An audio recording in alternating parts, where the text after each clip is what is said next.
guys, and welcome back to Hilltop Farm. I'm Jay, and welcome to another episode of From the Hen House. So, what's happening in our hen house, you might well ask. As you know, we keep a mixed flock.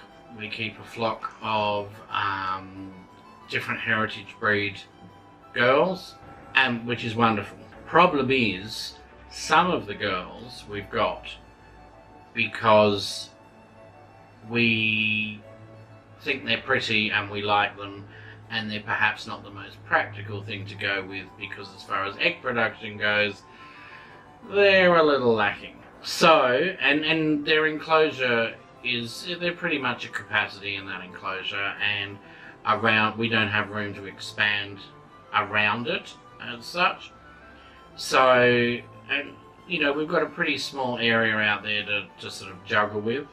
Yeah, I'll show you just quickly. This is the pet enclosure I'm talking about.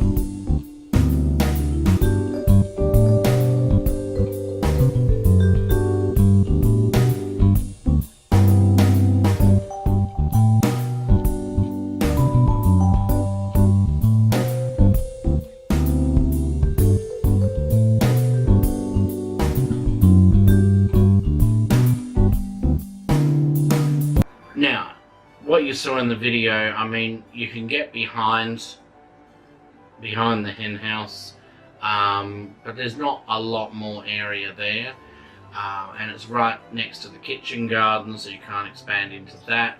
We have our grow out pen next door to that, which seems to be always in use between chickens and ducks. There's always something in there. So, I mean, at the moment, we've got some young ones that are about to come off the lights. They must be about 5 to 6 weeks old now.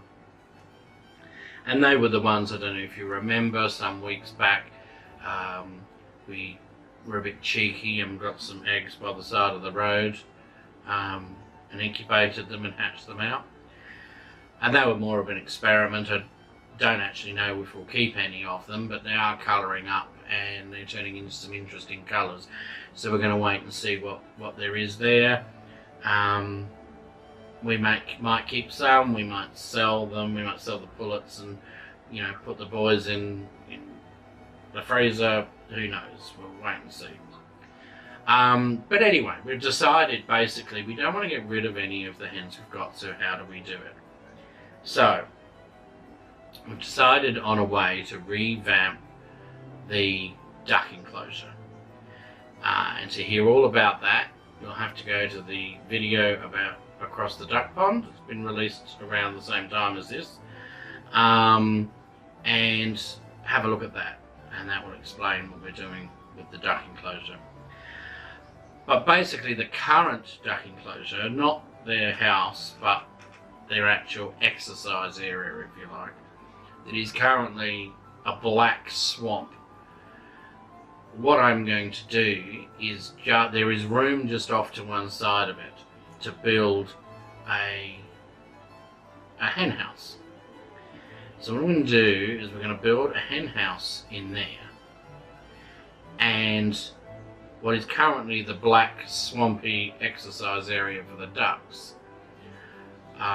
Once the ducks are relocated, I'm anticipating having a few weeks at least where it won't be in use, and I'm going to go over this black sludge and sow some seeds in there, some wheat, or don't know, I mean, I might even just throw a few handfuls of the chicken grain in there and get a whole mixture of things coming up.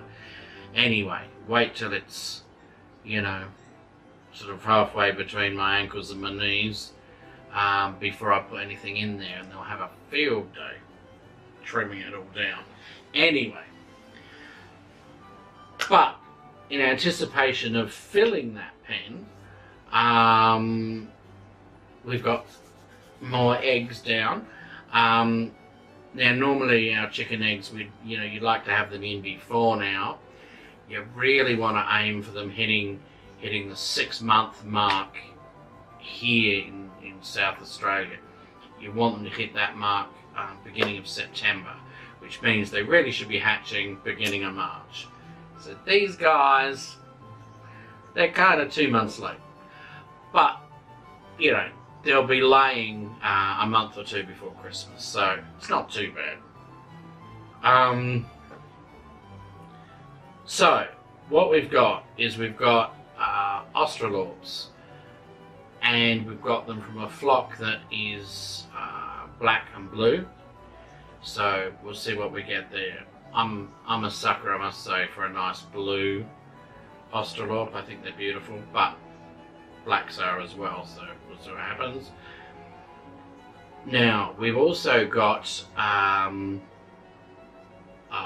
eggs from a black copper moran flock that also has blue copper morans amongst it. So presumably black and blue copper morans with those lovely chocolate eggs. And then, so I've got a dozen of each of those, the Australorps and the morans. And then we've got a dozen of the, I could never say this word, I get tongue-tied it up. It's Araucana or something like that. Anyway, they lay the greeny blue eggs, which if you've not seen that before, a lot of people automatically see that and say, oh, it's a duck egg. But no, it's not. It is a chicken egg. Now this particular flock, I got the impression talking to the woman, I think they're all show quality, so woohoo. But no, we're not worried about that. But they are white, I think. The flock is white. But I think she's got the odd black in there. Now, she said this, I don't know whether from a breeding point of view or whether there's genuinely a chance that some chicks could be black from that combination. I don't know. I don't know how the genetics works with them. But, yeah. Actually, no, I'm wrong. I'll take all that back. The Araucanas are lilac. That's right. She said they were lilac. But there's white and black in there as well. But they're like 80% lilac. So, yeah. So I don't know what we'll get. I think, as I say, most of the girls are lilac and the boys lilac. But as I say, she's got these 1 or 2 white and black hens. So, who knows what we'll get amongst that lot. So, now they've been in the incubators, I think they just started day 16. I think they've got 2 days before they hit lockdown from memory. So, yes, so next week, you know, get the weekend out of the way, and I think things will start happening. So very, very excited there to see what we get. We've got a very high fertility rate, which is actually unusual for this time of year. Normally it's hard to find fertile eggs, and when you do, they're often not too successful with the old fertility. But when we candled them, we couldn't believe it, we candled them, and there was 11 from each dozen that were fertile. So out of 36 eggs we started with, we're 2 days out of lockdown and we've still got 33 there. Now we never have as much success with our chickens hatching as we do with our ducks. But, you know, even if I was to get half, I would be thrilled. And hopefully we'll get more than that. So, fingers crossed, the next episode of From the Hen House, we should be including the new chicks. So, you'll have to tune in next time if you want to see that. Okay, so I think that's about all from Hilltop Farm for this week. Thank you for joining me. If you like this episode, give it a thumbs up. Hit subscribe so you don't miss out on any other of our videos. And until next time, it's goodbye from Hilltop Farm. See ya!